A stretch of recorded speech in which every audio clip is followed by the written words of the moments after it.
Esta es mi Biblia, la palabra de Dios. Yo soy lo que mi Biblia dice que soy. Yo tengo lo que ella dice que tengo.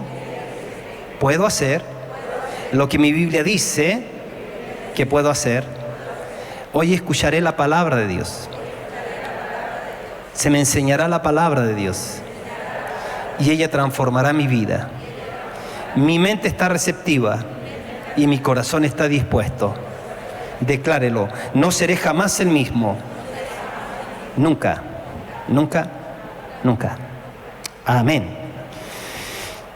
Génesis capítulo 37.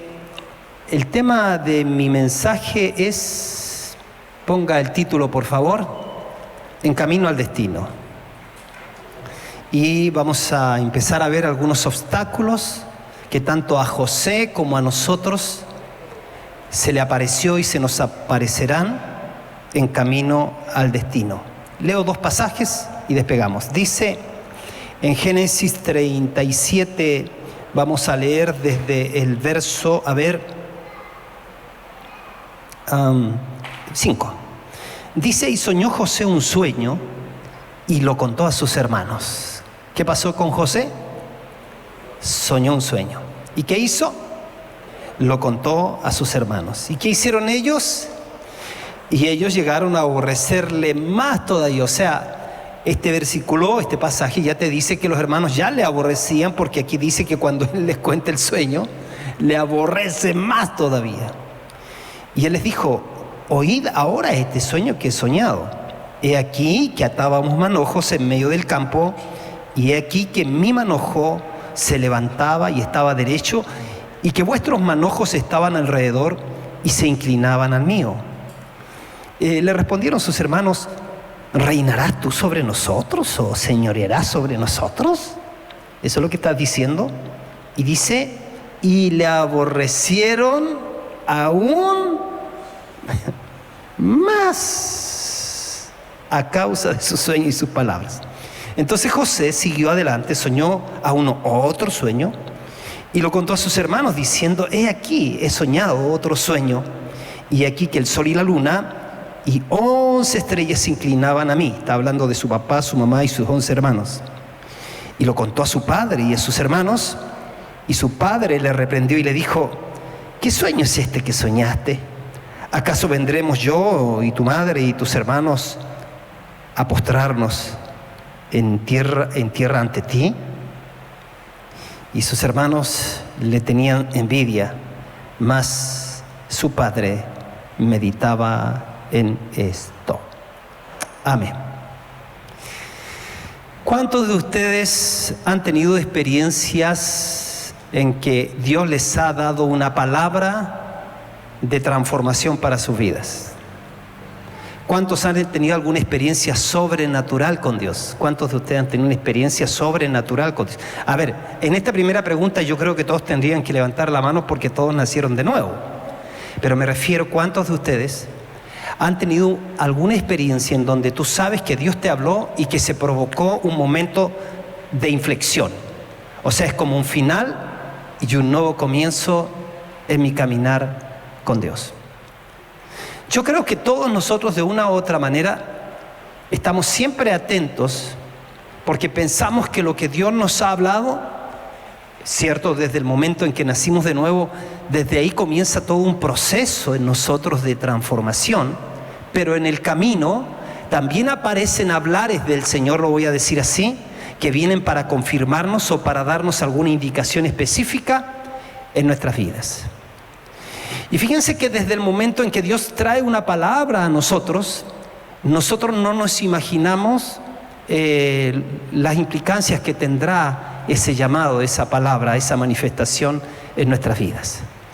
Lo que nosotros tenemos que saber es que Dios tiene pensamientos buenos hacia nosotros y que cuando tuvimos la primera oportunidad de escuchar el Evangelio y nos entregamos a Jesucristo, o sea, la experiencia del nuevo nacimiento, esa fue una experiencia extraordinaria, una experiencia de gracia impresionante. O sea, la gracia, el cielo nos abrazó y nos besó.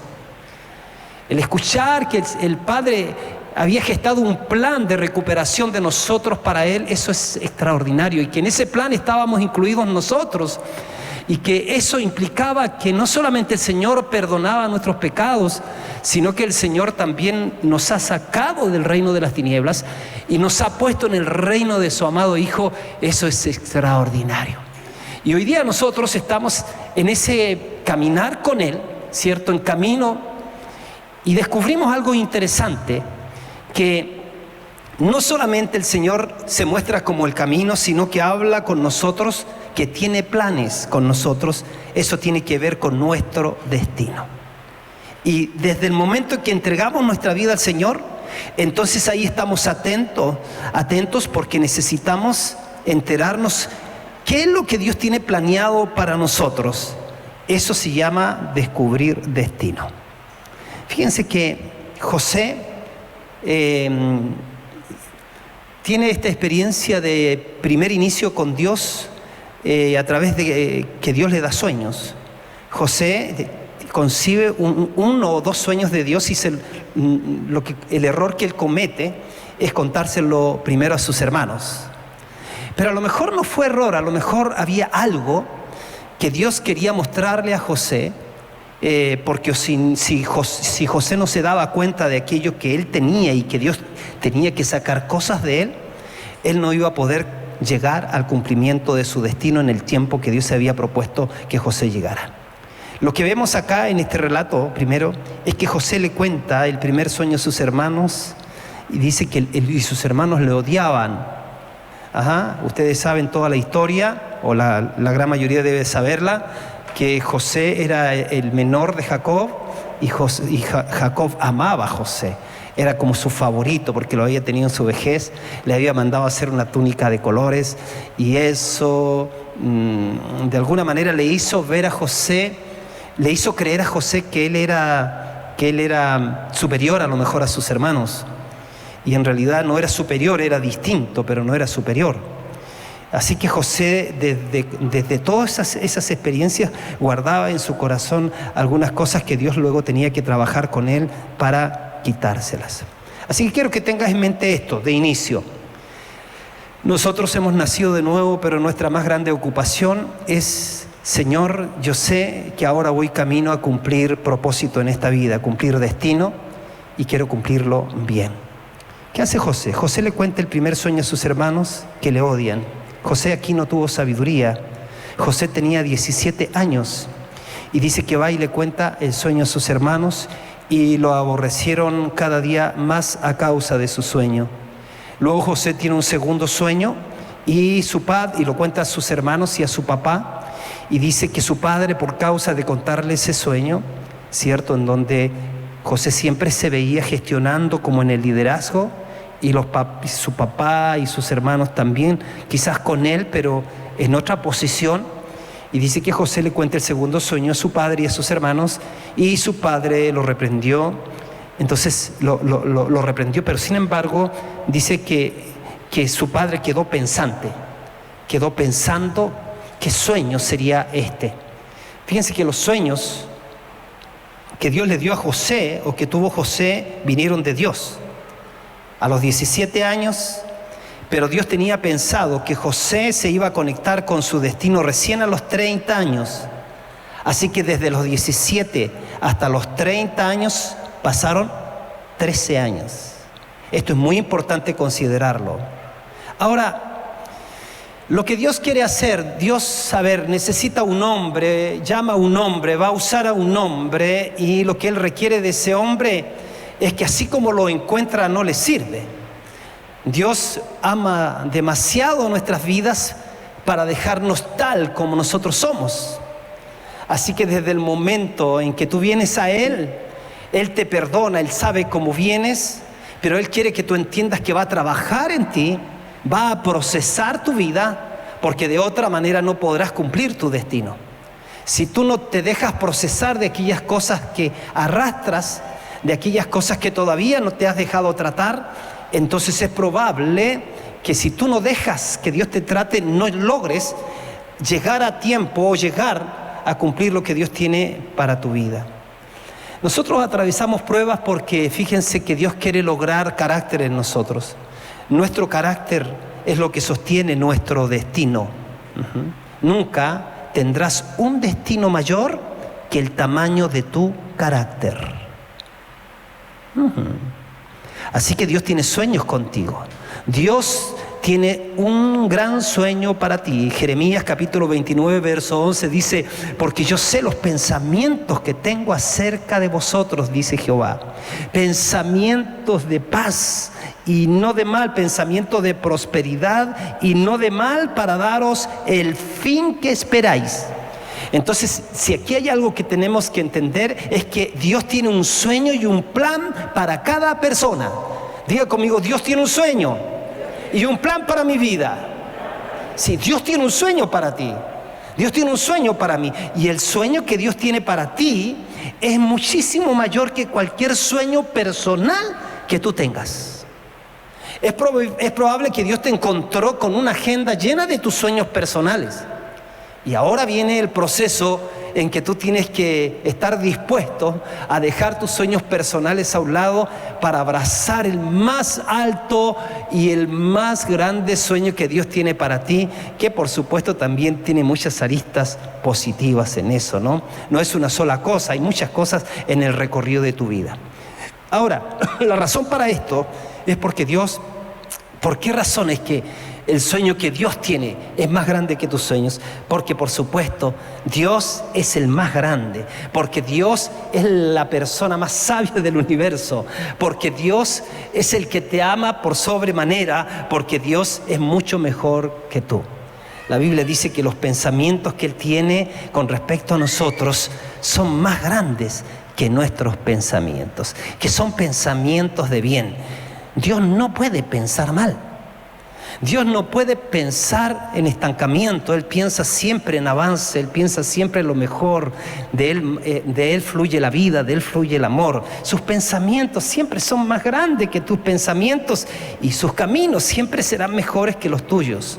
Dice ahí en Jeremías 29, 11: porque yo sé los planes que tengo para ustedes, declara el Señor, planes de bienestar y no de calamidad, para daros un futuro y una esperanza. ¿Te agrada eso? Amén. El salmista, por otro lado, cuando piensa sobre los pensamientos de Dios, él en el Salmo 139, para los que toman nota, él está hablando: porque tú formaste mis entrañas, tú me hiciste en el vientre de mi mamá. En tu libro estaban escritas todas aquellas cosas que fueron luego formadas, sin faltar una de ellas.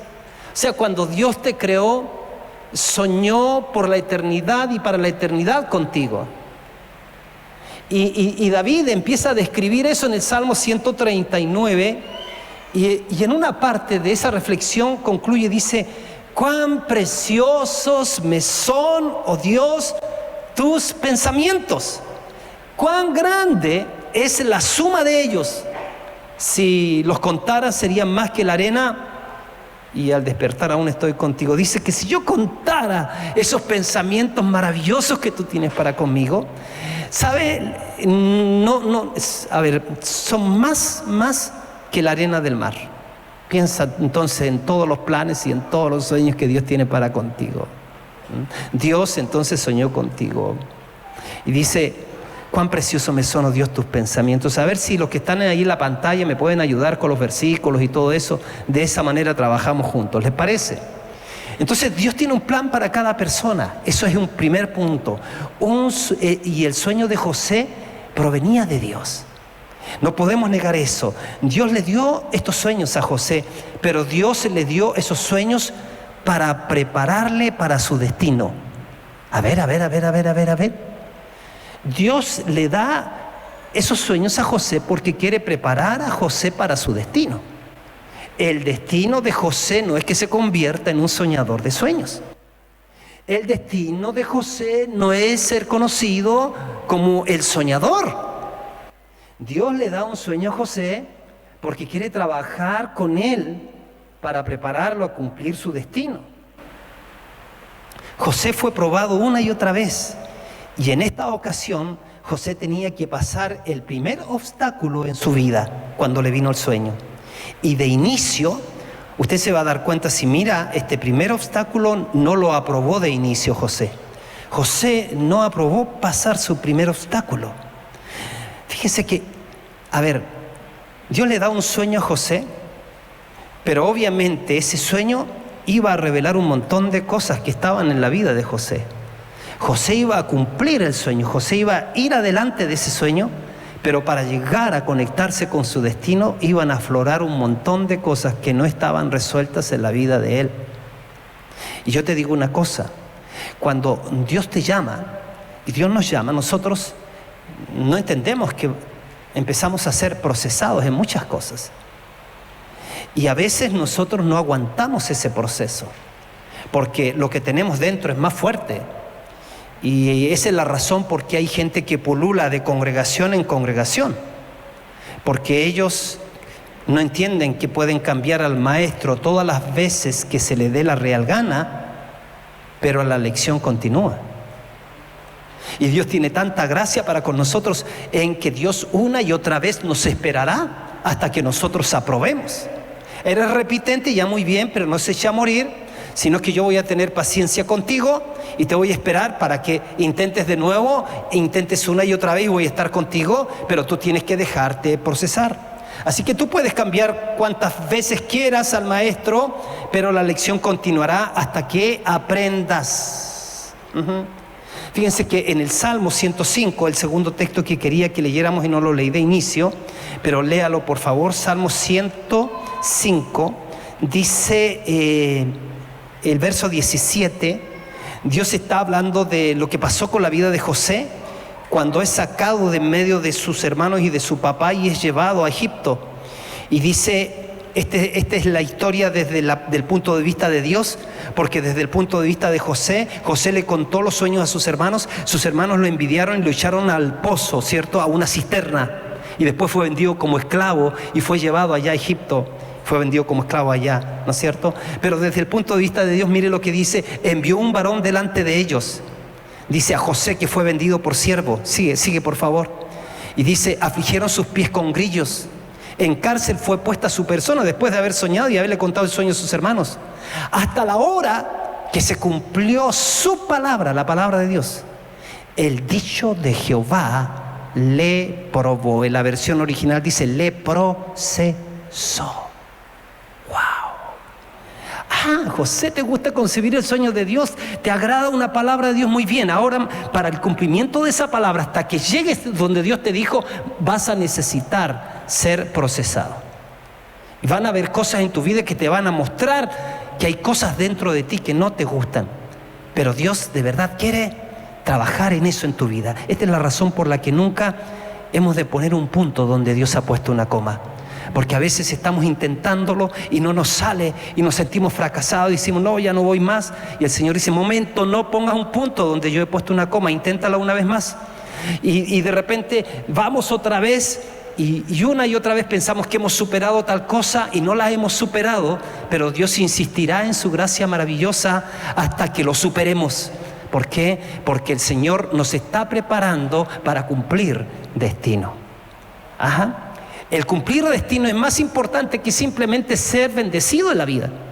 El cumplir destino es más importante que simplemente tener harta bendición económica y otras cosas y renombre en la sociedad. Cumplir destino es más importante que eso. Entonces, esta es la razón por la que nunca hemos de poner un punto donde Dios ha puesto una coma. ¿Cuál razón? Es que Dios insiste contigo. Dios insiste contigo. Dios le da un sueño a José. Y ahora bien, tú preguntarás, pero ¿cómo yo puedo saber si un sueño es de Dios? ¿No? Y hay algunos pasajes que nos pueden ayudar ahí en Números 12:8 dice algo así como esto, dice así, no así mi siervo Moisés, que es fiel en toda mi casa, dice Dios de Moisés, cara a cara hablaré con él, y claramente, y no por figuras, y verá la apariencia de Jehová. Escúcheme. Lo que está diciendo aquí este pasaje es que la clave para conocer el sueño que Dios tiene para ti es que te ocupes en conocer al Dios del sueño. Porque Él es el único que sabe el sueño que tiene para ti. Es el único que tiene toda la disposición y el poder para llevarte al cumplimiento de ese sueño. Solo Él conoce el sueño que tiene para ti, y tú, en la medida que empiezas a practicar el conocerlo a Él, porque tienes que saber que la palabra te tiene que ser revelada, que el día en que el Señor te recibió, ese día tu espíritu fue completo. Ese día el Señor vino a vivir en tu corazón. Ese día el Espíritu Santo es tu amigo, quien te enseña continuamente. Ese día recibiste la unción del Santo. Ese día fuiste sellado con el Espíritu Santo de la promesa. Ese día en tu espíritu recibiste la mente de Cristo. Ese día tu cuerpo se convirtió en el templo del Espíritu Santo. Ese día fuiste sentado en lugares celestiales con Cristo Jesús en tu espíritu. Ese día el fruto del Espíritu está dentro de ti. Ese día la fe de Jesús está en ti. De ahí para adelante tenemos que entonces aprender a ocuparnos de nuestra nueva identidad, pero también dejarnos procesar en nuestra alma, porque todos nuestros líos están en nuestra alma, nuestros pensamientos, voluntad, sentimientos, emociones. Eso no se convirtió instantáneamente. Por eso necesitamos entonces dejarnos procesar, ¿no? Y dice que sus caminos notificó a Moisés y a los hijos de Israel sus obras. ¿Cuál era el trato de Dios con Moisés? A ver, no sé si puedes ver la diferencia, pero dice el relato que el pueblo de Israel conocía lo que Dios hacía, ¿no? Por ejemplo, conocían que Dios había partido el mar rojo, derribado las murallas de Jericó, etc.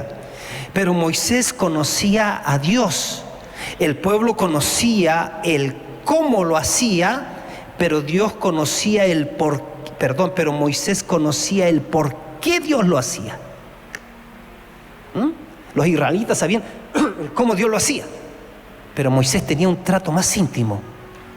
Y nosotros tenemos ese más alto privilegio, mayor que el de Moisés, para conocer los motivos de Dios y para conocer a Dios. Moisés conocía a Dios como una persona, y conocer a aquel que puede revelarte y cumplir tus sueños debería de ser tu más grande ocupación. Por eso cuando vienes acá tienes que aprovechar con todo tu ser lo que el Señor está impartiéndonos. Ya tú sabes que hay cosas que tu mente, tus sentimientos y tus emociones no te van a explicar.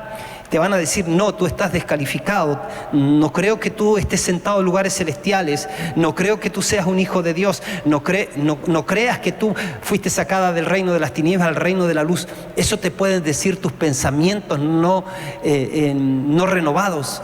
Pero tienes que empezar a renovar tus pensamientos y alinearlos con la voluntad de Dios, con la realidad de lo que Dios hizo en tu vida. Así que no todos los sueños que tenemos provienen de Dios, pero podemos darnos cuenta si provienen de Dios en la medida que vamos conociendo más y más al Señor. El destino para José no era que fuera conocido, como un soñador. Su destino no era que él anduviera contando por ahí que Dios le daba sueños. Su destino es que Dios lo había elegido y lo estaba procesando para algo mucho más grande y más glorioso que simplemente él fuera conocido como un soñador. Acuérdense, su don lo llevaría finalmente a ser usado por Dios para influir con Faraón, a fin de que todo el pueblo de Israel en una hambruna mundial fuese preservado, o de la región, pero de todas maneras ese pueblo fuese preservado de la hambruna. José fue usado por Dios para que llegara a hablar con Faraón, y el pueblo de Israel fue preservado de la hambruna, porque de Israel nacería el Mesías, el Redentor de toda la humanidad. Entonces, cuando Dios le da el sueño a José, le dice: tú vas a llegar allá, vas a llegar a ser la segunda autoridad más importante del imperio más poderoso de la tierra. Pero no simplemente para que tengas un título y te saques fotos como el más famoso. No, para que gestiones. Tú vas a gestionar, vas a susurrar al oído de Faraón. Faraón te va a escuchar y va a permitir que Jacob con 75 personas llegue a la tierra de Gosén. Ahí fueron preservados y de ese pueblo iban a ser el Mesías. ¡Wow! Así que fíjense lo que incluía el destino de José. Su don lo llevó finalmente a ser usado por Dios para preservar a Israel de la hambruna. De Israel nacería el Mesías, el Redentor de toda la humanidad. Cuando José compartió su segundo sueño a sus hermanos, su padre lo reprendió, pero no descartó el sueño. él reflexionaba sobre el dicho. Sin embargo, para José había un obstáculo en el horizonte. ¿Sabe? Había un obstáculo. El sueño que José tuvo provenía de Dios, pero que él alardeara y presumiera delante de sus hermanos no provenía de Dios. Dios sabía que José, en camino a su destino, debería ser procesado, y Dios iba a sacar cosas de él, cosas feas de él, y la única manera de sacar eso de él era que fuera a dar a la cisterna.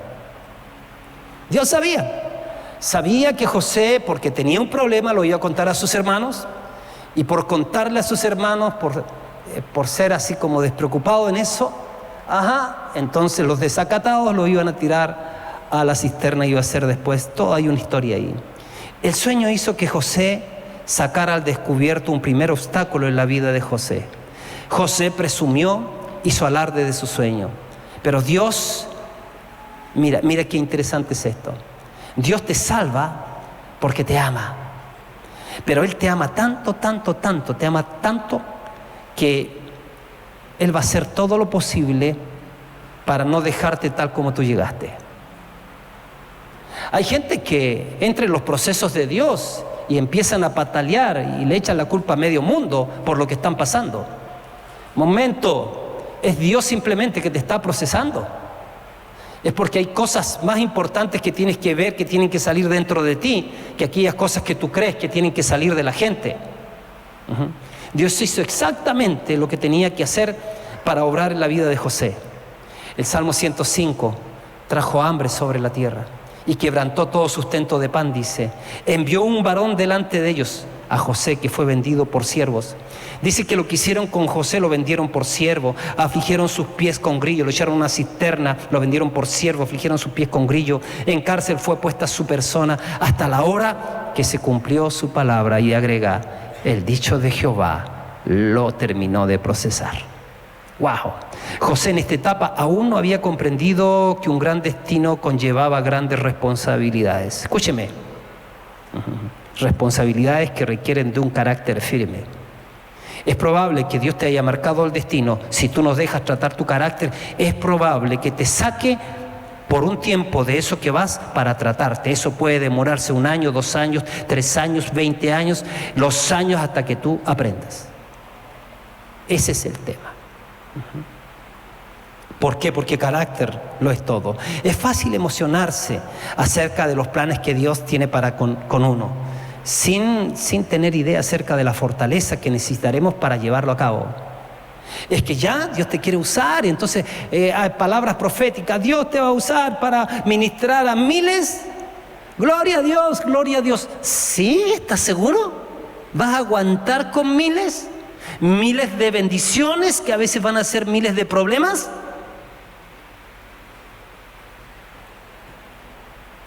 Entonces queremos vivir de títulos. Por eso que a mí me incomoda cuando a veces me apostolan tanto. Le presento al apóstol y el apóstol me incomoda. El tema no es el título, el tema es si rindes. El tema no es cómo te llamen, el tema es si tienes la fibra y si te has dejado procesar para eso. Ese es el tema, ¿no? Dios dijo, Dios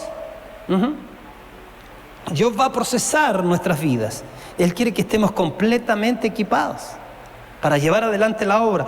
Algo estaba obstaculizando el avance de José hacia el cumplimiento de su destino, y Dios iba a trabajar en José para librarlo de lo que lo estorbaba. ¿Y sabes qué era? José tenía orgullo en su corazón.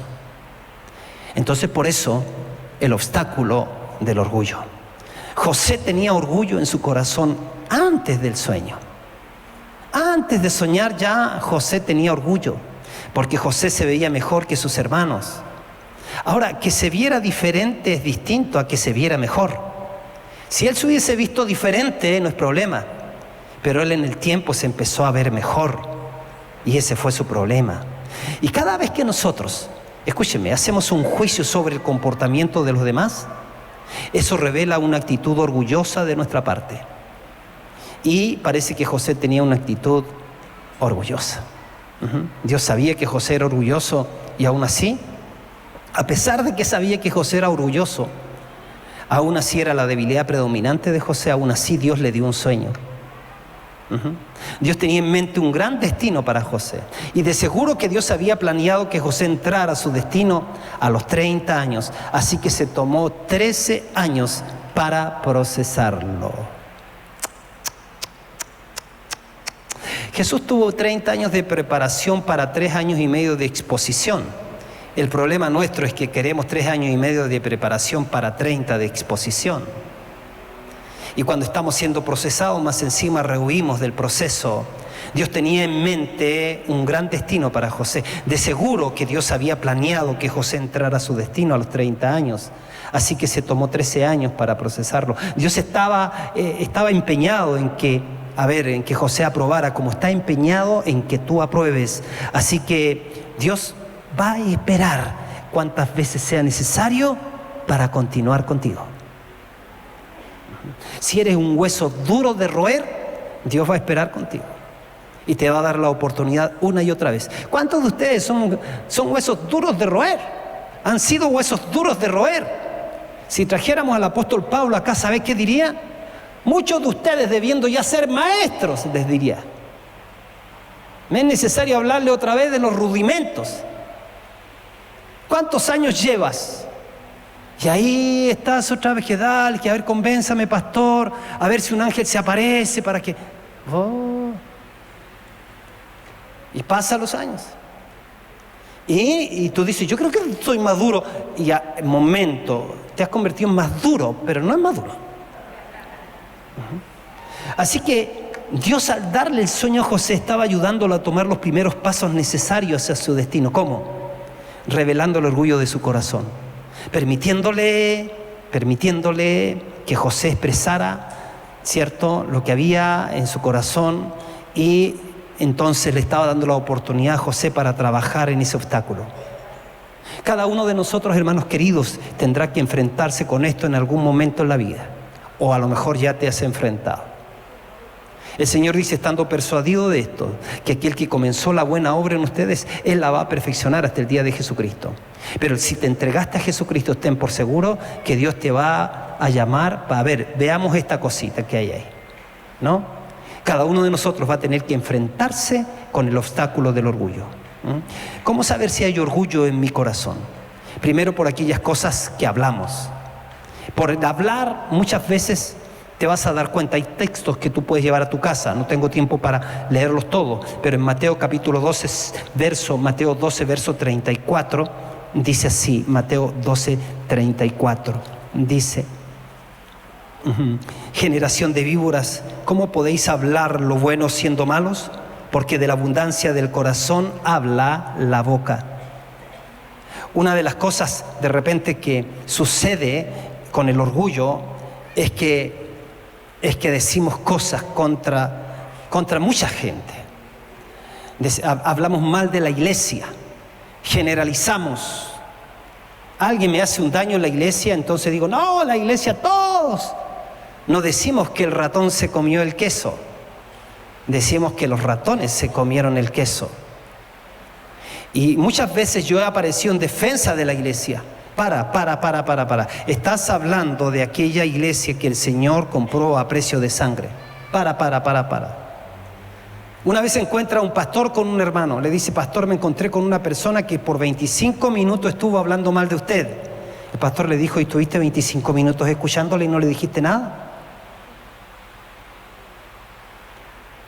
A veces nos vamos a encontrar con gente que siempre llega diciendo que esto tiene que arreglarse, que esto otro tiene que arreglarse, y no tiene un buen espíritu, porque se escucha bien aquella persona que se hace parte de la solución, aquella persona que se entrega. Mira, he aprendido que nosotros, cuando tú haces turismo, hay dos tipos de personaje con el que te encuentras. Hay uno que es el que te trae la información turística, y hay otro que es el guía turístico. El que te da la información turística son las agencias de viaje. Cuando nosotros tuvimos la bendición de ser invitados a Israel, fue eso, tú sabes que fue milagro eso. Tuvimos que preguntar varias cosas sobre Israel, pues, y te llegan folletos, información. Esa es la información turística. Los informantes turísticos a veces pululan en la iglesia, tienen distintos nombres, apóstoles, profetas, pastores, maestros, evangelistas, líderes, pululan. Son los informantes turísticos. Haga esto, haga acá, haga allá, pero en la práctica nunca se mojan las patitas. Nunca pagan el precio, nunca están. Llegan tarde, se van temprano, esa es su vida. Cuando nosotros llegamos a Israel nos estaba esperando el guía turístico, Stevens. Ese compadre, con su gorro, su camisita, sus bototos, pantalones cortos, ya vamos. Transpirado entero. Nos llevó a Masada, como 40 y no sé cuántos, y ponía un huevo frito, yo creo que se freía. Calor. Y el tipo te llega ahí y hablando, se para ahí y ya vengan para acá, mire, esto acá, esto allá, ya les voy a llevar para este otro lado. Y yo, cápitas, eso es. Sí, a ver, si tú crees que cristianismo es turismo, conviértete en un guía turístico. Si llega un nuevito, no es que mira, ándate a algún, no sé, pues ándate, pregunta, ándate a algún grupo de conexión. No, Señor. Yo de tal manera he sido procesado que entiendo que soy un servidor, no alguien a quien busca que me admiren y que me sirvan y que tengo tal título, no, Señor. Y voy a ir y recorrer la segunda, tercera, cuarta milla. Y no voy a desechar a aquellos que Dios no desecha, pero sí corregir aquello que tengo que ser, que tiene que corregirse. Por eso, mis queridos, a veces, no sé, pues, ¿cuánto tiempo llevas en tal parte? Sí, este debe ser, pero capísimo para servir, pues. No, yo ya no sirvo ya. ¿Acaso no escuchaste el refrán que toda escoba nueva barre bien? ¿Y ahora qué? ¿No eres guía turístico? No, yo no soy. No, yo no llevo a la gente en mi vida de ejemplo para que ellos aprendan. No, yo les señalo nomás. Les mando para otro lado. Les doy la información. No me comprometo. Yo ya pagué eso y yo no soy de eso. Eso es orgullo. ¿Y cuánto de eso tenemos nosotros en el cuerpo de Cristo? Opinamos, hablamos, el problema está en la lengua. Si queremos avanzar nuestro destino tenemos que aprender a controlar nuestra lengua. José se levanta después de tener ese sueño y presume y empieza a decir cosas. Y ¿sabes qué? Hablar y después pensar es orgullo. Hablar y después pensar es orgullo. Pensar va primero y después hablar. Varias veces tuvimos una interrupción en nuestros almuerzos con nuestros hijos. Debra diciendo, si aquí no hay algo bueno que se tenga que decir de alguien, no se habla acá. Si tu identidad está basada, entonces el hablar hay que corregirlo. Es orgullo. El tema de qué hablamos, cómo nos referimos. Ay, a ver, ¿y tú quién eres? ¿Quién soy? Mira, ¿quién soy? No, yo soy, no sé, perdón, no tengo nada contra las profesiones, pero vamos a poner profesiones, ¿ya? Yo soy ingeniero, yo soy arquitecto, yo soy, no sé, atleta de alto rendimiento. Yo soy cantante del grupo de música de la Comu, por decir. Yo soy líder. Epa, no le estamos preguntando qué hace, sino quién es usted. Que es distinto. Yo te pregunto, si tú fueras depuesto de donde estás haciendo lo que se supone que estás haciendo, ¿seguirías tranquilo? Que ya no te llamen el arquitecto, que no te llamen el músico, que no te llamen no sé, lo que tú quieras, para que no crean que estoy atacando personalmente a alguien. Entonces a veces el tema es, no, yo soy muy cercano, yo soy fundador. ¿Fundador?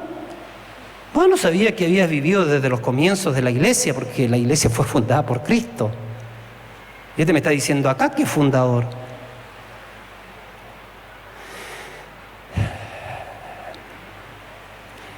Usted y yo tenemos que combatir continuamente con eso. A ver, momento, ¿qué es esto? ¿Esto es de Dios? ¿O esto es mío? He estado aprendiendo que Dios instituyó valga la redundancia, 3 instituciones en la tierra. Gobierno, familia e iglesia. Y la iglesia está para influir gobierno y familia. Cuando la iglesia deja de cumplir su misión, entonces gobierno y familia trastabillan. Se va toda posibilidad de iluminación moral y espiritual. La iglesia es autoridad de Dios en la tierra. Hemos sido llamados a formar parte del cuerpo de Cristo, de la iglesia que el Señor Jesucristo compró por su propia sangre. La iglesia es la amada del Señor. La iglesia es la habitación del Señor. La iglesia no es propiedad de un hombre. Ahora, voy corriendo en este último punto. Sí. Otra cosa, que si tu identidad está basada en lo que haces o lo que tienes, es orgullo. No presumas de lo que tienes o sabes. Pablo decía, no que, dice, ¿cómo dice? No que lo hayas, ¿cómo dice? Dice Pablo, y si lo que tienes lo recibiste, porque ¿qué tienes que no hayas recibido? Dice Pablo. Y si lo recibiste, ¿por qué tú te glorías como si no lo hubieses recibido? Si no lo hubieses recibido. O sea, la salvación es por gracia, el llamado es por gracia, las bendiciones que tengo es por gracia, el trabajo que tengo es por gracia, la familia que tengo es por gracia, mi cuerpo me lo dio por gracia, ni dueño de mi cuerpo, por eso no puedo hacer lo que quiera con mi cuerpo. El cuerpo no es para la fornicación. No puedo hacer lo que quiera. Por eso es que hay gente que dice, no, yo me voy a pintar lo que yo quiera. ¿Te vas a pintar lo que tú quieras con algo que no es tuyo? Que es mío, pero no es mío. Bueno, ¿de quién es? Se ha guardado irreprensible hasta la venida de nuestro Señor Jesucristo, espíritu, alma y cuerpo. Entonces, muéstrame si algo que tienes que no hayas recibido. Y si lo recibiste, ¿por qué te glorías como que si no lo hubiese recibido? ¿Por qué estás pensando que es por tu propia inteligencia? Quiero decirte que hay gente mucho más inteligente que tú, que está a la cola y no tiene un trabajo y tú lo tienes. Entonces todo es por gracia. Y yo entonces, ¿por qué yo muchas veces establezco mi identidad en aquellas cosas que he logrado? En vez de decir, en realidad todo es por gracia, yo soy lo que soy por el Señor. Pablo no descansó nunca en lo que él había sido.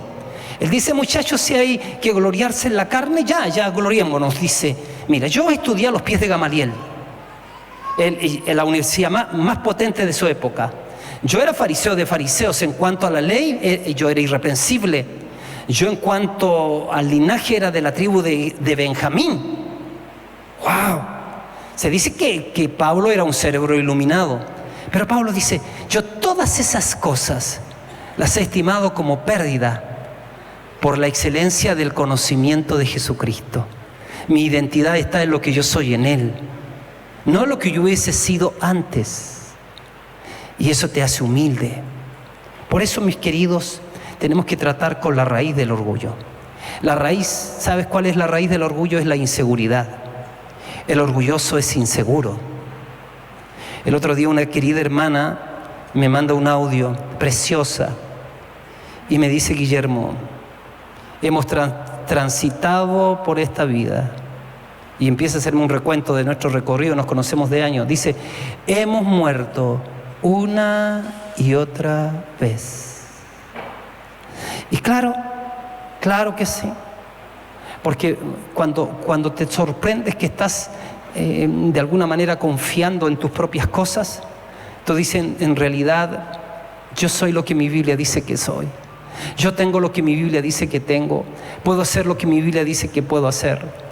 Es bueno hacer memoria de dónde Dios te sacó. Es bueno saber que el Señor te ideó con un destino, pero que tú naciste ligado al pecado, muerto en tus delitos y pecados. Y a partir de ahí el Señor te llamó y te recogió. Y te salvó y te perdonó y te hizo una nueva criatura. Pero ahora, para que puedas conectarte con tu destino, vas a tener que hacerlo a la manera de Dios y no a tu manera, porque si no repetirás el curso. Dios insistirá contigo. El primer obstáculo que José tuvo que vencer fue su orgullo. La pregunta es, ¿tú sigues comandando tu vida? ¿Tú sigues sintiéndote que eres algo, a lo mejor por tu apellido, el color de tu piel, tu nacionalidad, o por algún logro que has tenido? Si has tenido logros, te felicito. Los logros en la vida no se regalan, está bien, pero eso no te hace mejor que el otro, te hace diferente que el otro. Y como eres diferente que la otra o que el otro, entonces este primer obstáculo tienes que trabajarlo en tu vida.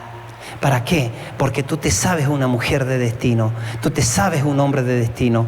Tú dices, yo voy a despojarme de todo peso y del pecado que me asedia, porque yo quiero ser apropiado para el Señor.